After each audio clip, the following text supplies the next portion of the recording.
ভারতে এমপি আনার হত্যার মামলায় জড়িত শিমুল ভুঁইয়ার second in command Saiful Alam মেম্বারকে আটক করেছে যশোর ডিবি পুলিশ। গতকাল যশোর শহরের রায়পাড়া বাবলাতলা এলাকার একটি মাছের হ্যাচারি থেকে তাকে আটক করা হয়েছে। মৎস্য শ্রমিক পরিচয়ে সে ওই হ্যাচারিতে আত্মগোপনে ছিল।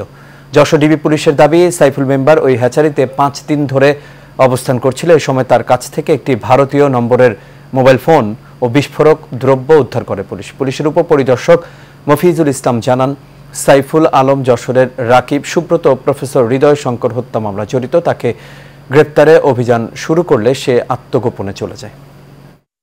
পশ্চিমাঞ্চলের যে শিমুল ভুঁইয়া আছে তার সেকেন্ড ইন কমান্ড আমরা হিসেবে জানি সাইফুল আলম মেম্বার। সে ওই যে রাকিব হত্যা, সুব্রত হত্যা সহ উদয় শঙ্কর প্রফেসর যে হত্যা হয়েছে মনিরামপুর, এই হত্যা মামলার দুইটা চার্জশিটভুক্ত আসামি আর একটা পলাতক ছিল। ওই উদয় শঙ্কর মার্ডার হওয়ার পরে যখন দুইজনকে অ্যারেস্ট করছিলাম আমরা, তখন সে পালাই গেছিল।